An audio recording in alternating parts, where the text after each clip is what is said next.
It was one of those afternoons in Maplewood where the sun hung lazily in the sky, casting long shadows across the quiet streets.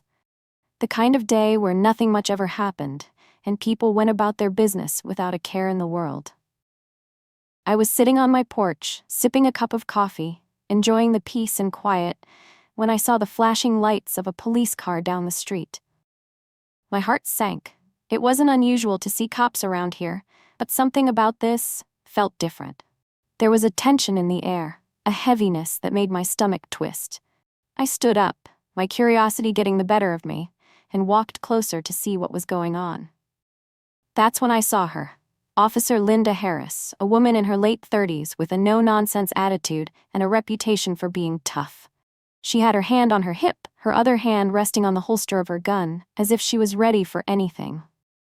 In front of her stood a young black teenager, maybe 16 or 17, his hands raised in surrender. His name was Marcus, a kid I'd seen around the neighborhood. He was quiet, kept to himself, and always had his nose in a book.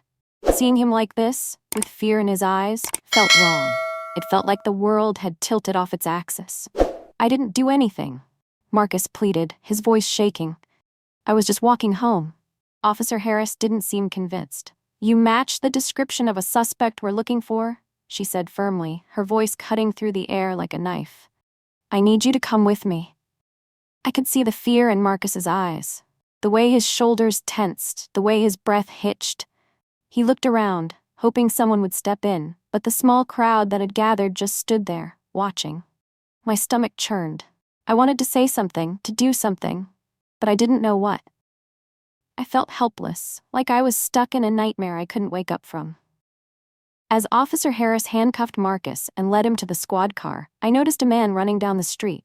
He was tall, with a commanding presence, and he looked furious. It was Marcus's dad, David. I'd seen him around too, always dressed in a suit, always in a hurry. But today, he wasn't in a suit. He was in jeans and a t-shirt, and he looked like a man on a mission. Stop, David shouted, his voice booming, echoing down the street.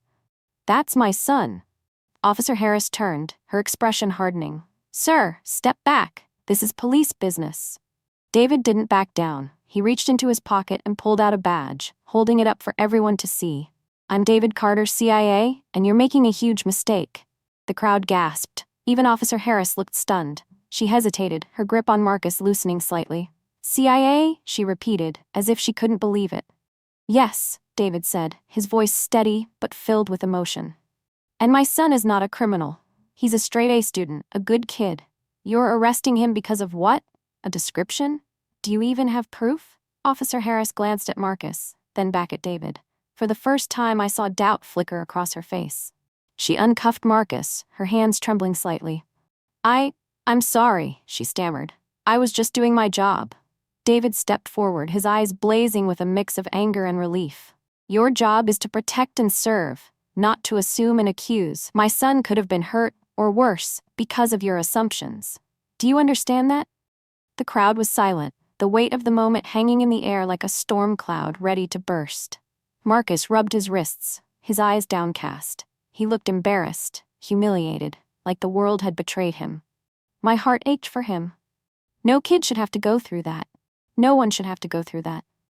Officer Harris nodded slowly, her face pale. I'll make sure this doesn't happen again, she said quietly, her voice barely above a whisper.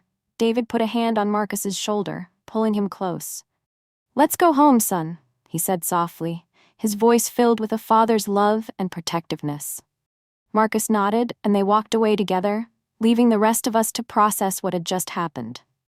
As I watched them go, I couldn't help but feel a mix of emotions.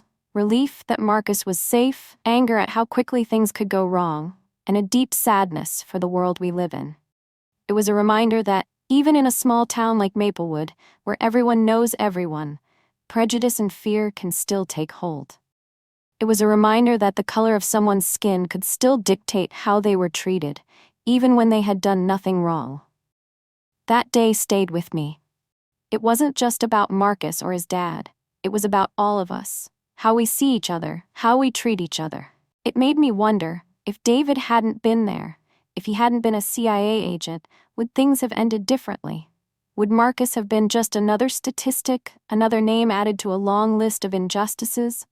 I don't know the answer, but I do know this. That day changed me. It made me see the world a little differently, and it made me realize that sometimes standing up for what's right is the most important thing we can do.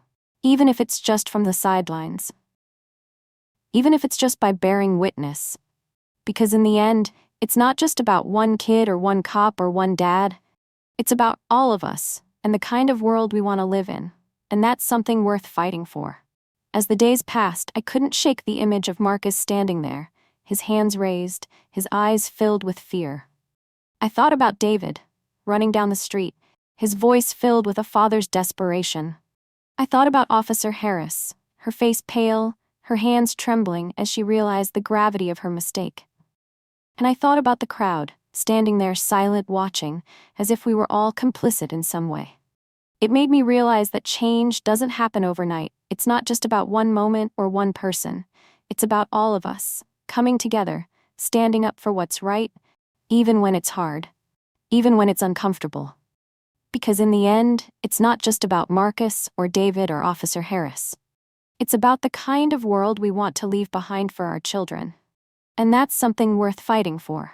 Hey everyone, if this story moved you, if it made you think, or if it reminded you why we need to keep having these conversations, please take a moment to like this video. It really helps spread awareness. I'd love to hear your thoughts, so drop a comment below. Have you ever witnessed or experienced something like this? Let's talk about it. And if you believe stories like this deserve to be told, make sure to subscribe to the channel. We're here to share real, powerful stories that need to be heard. Lastly, share this with your friends and family. The more people who see this, the more we can bring awareness and change. Thank you for watching and being part of this journey. Let's keep pushing forward, together.